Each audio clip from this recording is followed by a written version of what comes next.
Hi, welcome to Magic One TV, but more importantly, welcome to the Your Take Show. My name is Amanda, and this particular show focuses on nutrition and it improving our well-being, it improving our health.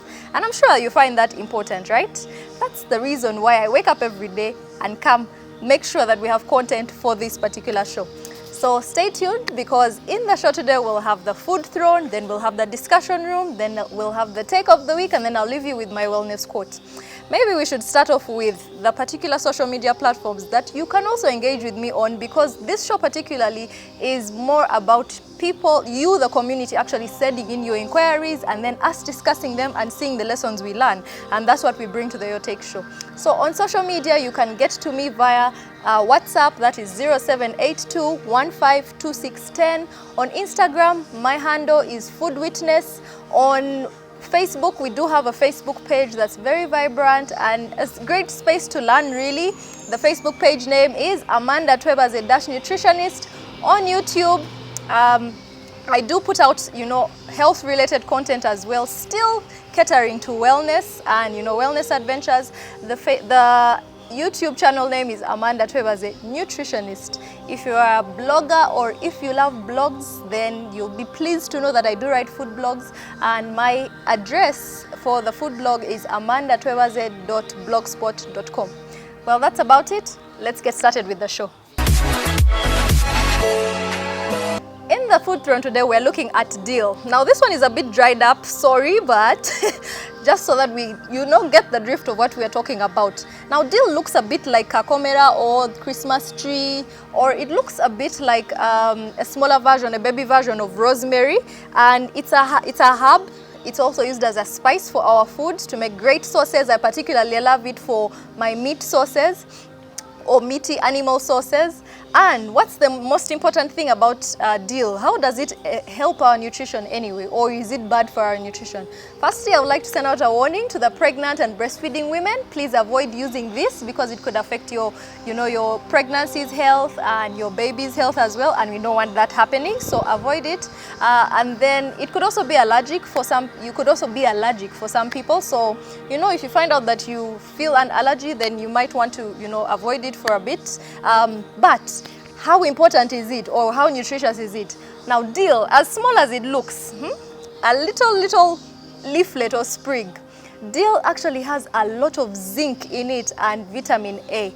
Zinc is also one of those, enzyme boosters. It's also one of those that help with our bones, with our, body organ functions, our livers, for example, and just make sure that our immunity is high up there, especially now that we are trying to completely kick out COVID-19 away from the globe, right? Yeah, so dill is one place that you can find those particular nutrients as well. So if you're still looking for what can boost your immunity, which is not a tablet, which is not a supplement, then dill is one of those.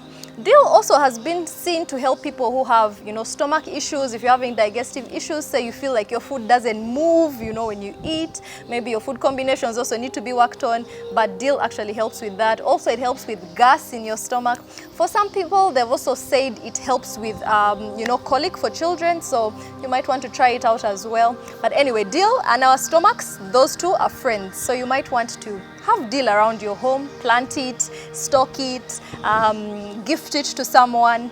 That's about it for dill. Let's head into our discussion room. Simon Peter starts us off, and he's asking which foods contain vitamin. Now, what I would like to say is, for vitamins, the most abundant source of those will be the plant-based foods. Like, it's rare that you'll find it in, maybe pork or maybe, chicken, or if you find it, you'll not find it in very huge quantities. So vitamins are best found in plant-based sources. So your trick might be just go all out trying to eat different plant foods. So eat your beans, especially the dried ones, or black beans, eat your Eat your fruits, you know, have mangoes, you know, eat your herbs, like we've said, have your dill, have garlic, you know, just go all out when it comes to plant-based sources or plant foods, and you'll find that you have a higher vitamin supply to your body system. Simon Peter. Our second question is coming in from Malik. He says, I am Malik in Nakawa. Please, I would like to know what are the best foods for mothers breastfeeding a child. Now, those foods that naturally, you know, are hydrating and have water in them will be very, very beneficial for breast milk, because of course breast milk is a liquid, so it needs water to be able to, you know, make its composition. And so that is very important. Those things like watermelons, you know, like you know, pawpaws, you know, like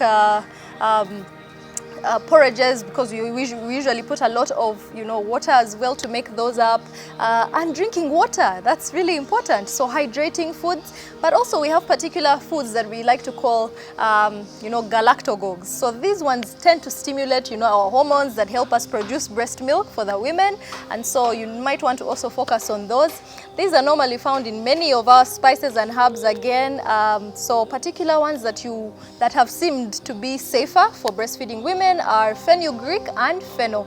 So you might want to, you know, try those out and see if they actually help you. Fennel seeds or fenugreek seeds, you could chew them, make a tea out of them, so that you can try those and see if those help you as well. So our third question is coming in from someone called Najibu. Hi Najibu. Why do animals, man inclusive, urinate frequently during a rainy day? This is interesting, but it's something that happens to us, so you know, it's worth discussing as well.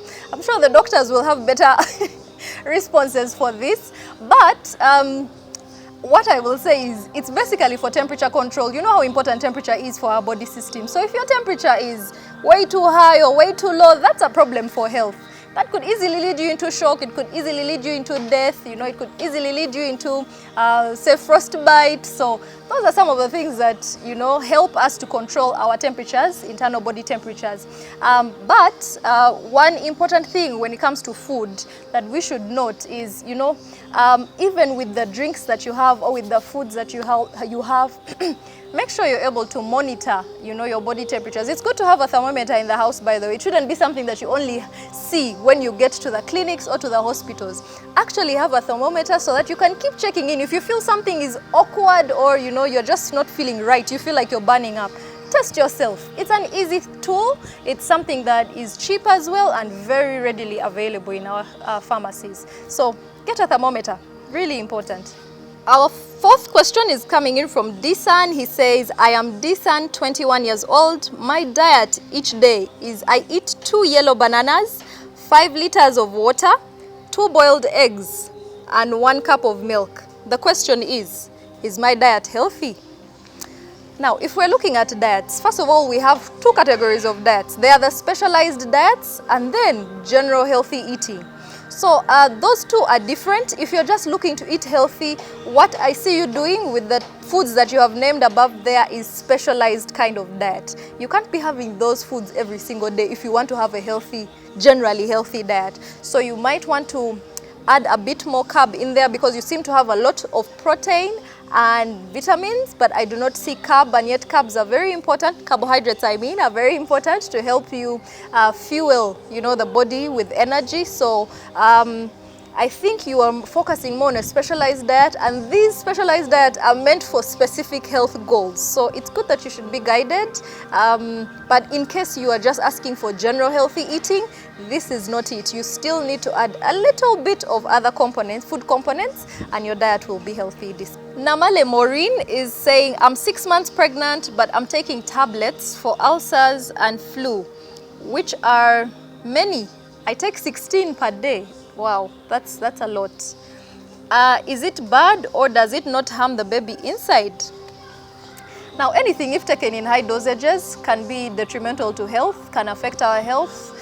So 16 tablets a day is definitely not great, and I hope it's not that you got these tablets over the counter. I hope you've actually been, you know, prescribed these tablets from your doctor, and they know exactly your condition, that you are pregnant. because having so much medicine as well, as much as it helps us to treat things, it's also not very good for, you know, our body generally, because it might lead to toxicity at the end of the day, and that brings on other issues as well, other health complications as well, which you do not want, especially now that you have a little one growing inside you and it's such a fragile stage. So you really want to make sure that, you know, you cut down on those and keep talking to your doctor. Maybe if you're feeling better, he might reduce the dose. You know, just talk to your doctor. And then also during pregnancy, please, you know, when it comes to taking tablets or supplements or herbs, please be guided by a specialist. Be guided by your doctor together with your nutritionist. Be guided by specialists during pregnancy, because pregnancy is such a complicated phase and you just cannot, you know, take it for granted that you are eating as you are while you were not pregnant. So that's about it for our discussion room. We are going to look at the most popular opinion in our Facebook page community, which we like to call the take of the week. So the take of the week this time comes in from Paul by Caranavio, and he was responding to a question that was posed on the page, which was asking, between pregnant and breastfeeding mothers, who are more demanding? You know, we just wanted to know what your opinions are, and this is what Paul by Caranavio had to say. He says, Banange pregnant women can demand. For the breastfeeding, they can control themselves, but the pregnant ones can't control themselves. However, both need a balanced diet to benefit them and the baby. So yes, you know, sometimes it's best to be realistic. It shouldn't be anything that we should be ashamed of when you are pregnant or when you are breastfeeding, because at that point you're carrying out a huge task. You are carrying another whole human being. So the demands cannot be, you know, meager ones. They have to be huge, and you should make sure that you actually cater to those demands. Don't overdo it, but cater to those demands. So yes, they might be demanding, but we need to support them, because none of us would have been here if our mothers did not cater to those needs, you know. So yes, that's the take of the week. I'm now leaving you with a wellness quote. Our wellness quote today has no reference person for it, but it says, there isn't one giant step that does it. It's a lot of little steps. But that's really self-explanatory, really. If we are looking for, you know, something great to happen for us, we should be patient and take the baby steps. You know, let every day be a chance or an opportunity for you to do something about that big mission you're talking about, so that you can actually get to that giant mission. So it's not like you're going to leap from where you are now, the terrible or desperate situation in which you are now, and leap into the great mission or the great goal that you have always dreamed of.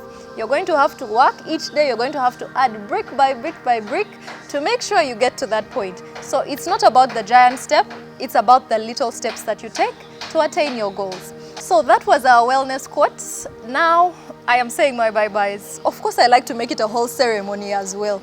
So until I see you next week, remember that this show is your show. It's a show based on you. So do the needful, engage with us. Also, our show airs every single Sunday at 6 p.m. and then the repeat can be caught on Monday at 10:45 a.m. This is Magic One TV. There is a lot more coming after me. So, you know, I'm like the curtain raiser for everything else that's coming. So stay tuned, stick to Magic One TV, learn, get entertained, you know, be informed. Until next week, I will see you. Please remember that wellness is an adventure. I love you. Bye-bye.